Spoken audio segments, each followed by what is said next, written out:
So on the hike out of Neel Gap now. I'm gonna keep pushing. I don't know when I'm gonna stop tonight. There's Tenacity Gap or maybe a little further. And while on my way here, about to push up to Wolf Laurel Top. Get over that and down into Baggs Creek. I'm gonna stop for water at the top of Wolf Laurel. I'm feeling great though. I'm crushing these afternoon miles. Getting some nice mountain breeze to join me as I hike. It's a good time. Not very many views right now though. It's getting a little smoggy in the late of the day. You can thank Atlanta for that one. So I'm just sitting down Baggs Creek Gap. Not camping here for the night. I'm just waiting for people I'm hiking with to fill up their water bottles. And we heard that there's going to be trail magic cooking 2 gaps over up at Hog Pen. So we're going to push up there. It's another 2.4 miles. Camp there for the night. We'll hot meal in the stomach and then probably push on the Blue Mountain Shelter tomorrow. So it's about 11:30 on day 5. Just stopped for a little break down here in Low Gap. I have about 7 miles left to hike today. Did not eat enough breakfast, so I got very tired coming down here. I just ate a pretty big snack. Took some advice, put some snacks in my pocket from now on. So that should keep me running throughout the day. I was just asking myself last night, man, I wonder when I'm going to start not eating enough. And turns out it was today. So lesson learned, do better than that in the future. So it's the morning of day 6. I look awful right now. I'm feeling a lot better than I look. I didn't record much yesterday because I was just exhausted in every sense of the word. Got a short 2-mile hike right now, watching the sunrise as I do it. And I'm going to go into Hiawassee, get some rest, recuperate, and push on tomorrow. So I'm in Hiawassee now, staying with some folks at the Budget Inn. It's kind of a bit of a culture shock to be back in, a town after basically a week in the woods.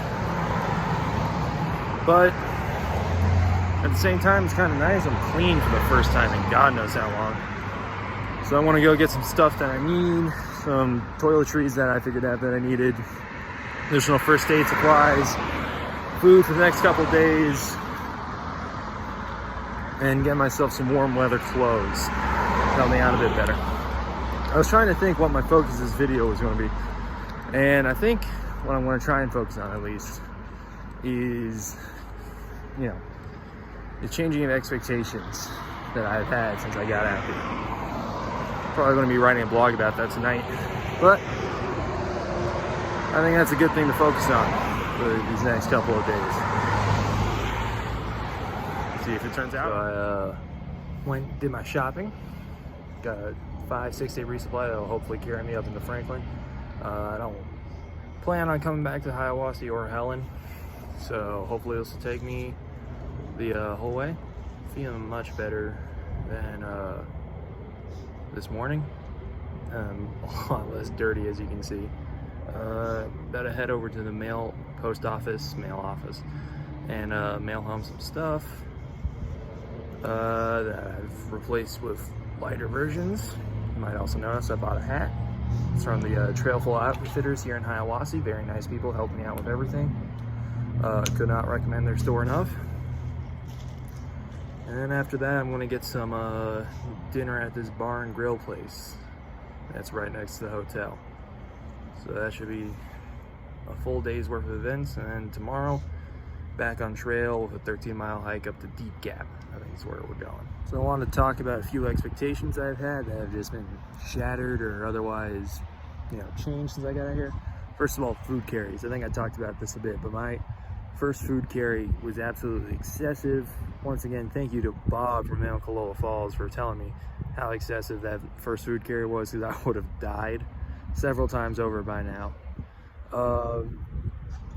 I was carrying foods that were way too heavy for their caloric value and all that nonsense. So I've managed to upgrade what I've been eating, or upgrade. I've upgraded my calories and downgraded the weight of the food. So overall, I'm having a much lighter food carry for the same amount of time. A second little subverted expectation at this point. I would have to say just, you know, the difficulty. And I'm not saying I didn't think this would be difficult, but, you know, it's tiring. It's real tiring. I think yesterday might have been the most tired I've ever been in my life. And, you know, it's tiring in a good way and in a bad way. It's hard. It's sometimes a little hard to keep yourself moving. But you just got to keep hitting that next goal and keep pushing onward. And eventually, you can get to the end. And that's what I'm trying to do right about now. And then, you know, I can only hope that I reach it. So it's the morning of day 7. We're just getting ready to get on the shuttle, head back up to Unicoi Gap. We have the last sort of big climb of the Georgia section today with Rocky Mountain, and then past that it's a nice, easy, steady gain up towards North Carolina. And I'm pretty excited because we're either going to get through the North Carolina border tomorrow or the day after. I haven't really figured that out yet. We're going to see how far we can go today. If we make it a good distance, anything's on the table for tomorrow.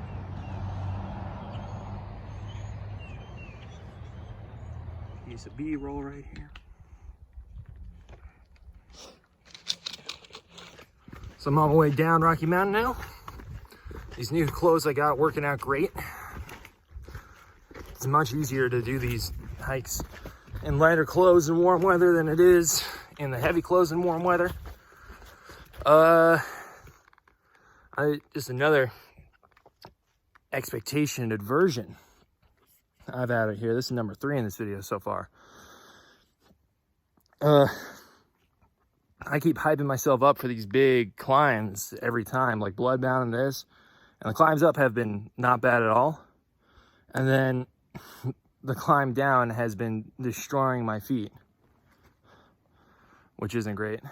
And then there's also going to be climbs that look nothing like these do when you look at them, and they'll kick the crap out of you.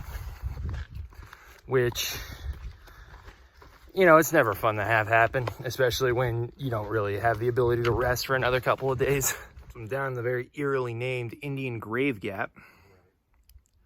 I mean, why would you name a place like this? If I were looking for a place to camp at night, this would be the last place I would want to camp.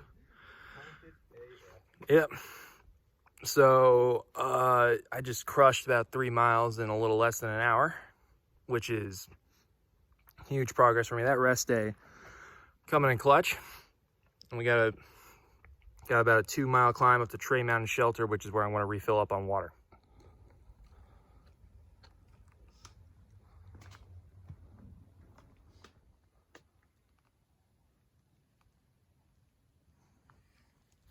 Just left Tray Mountain Shelter.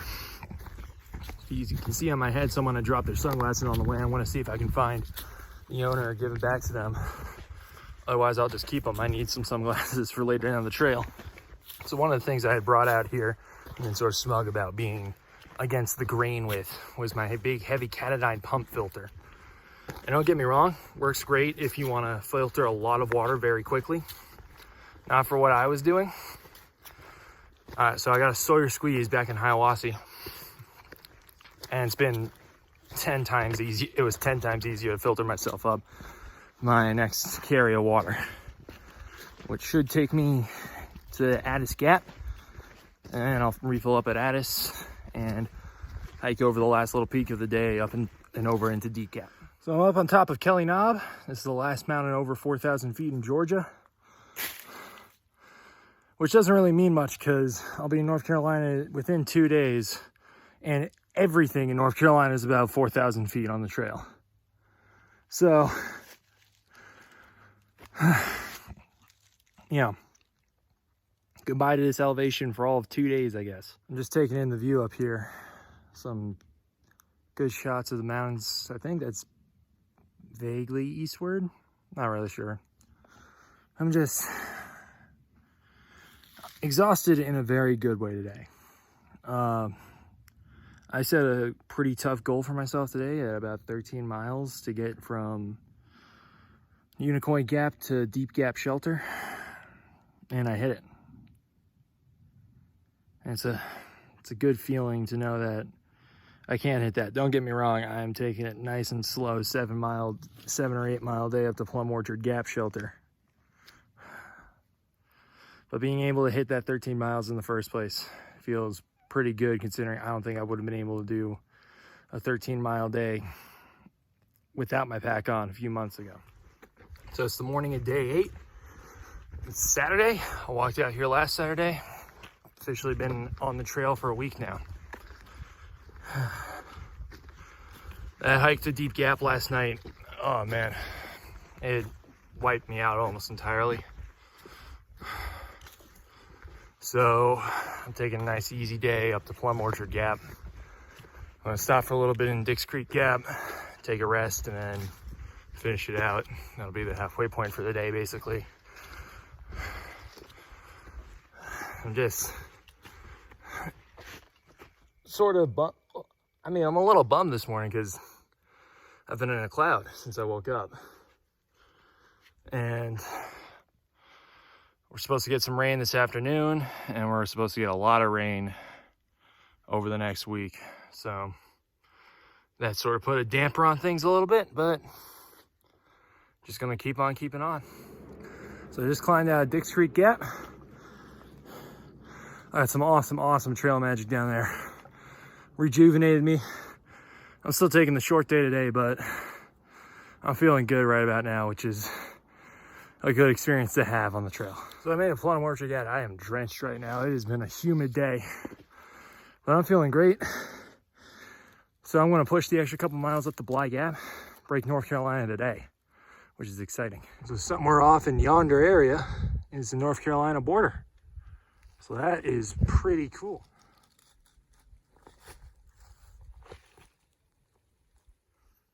That right there means one state down.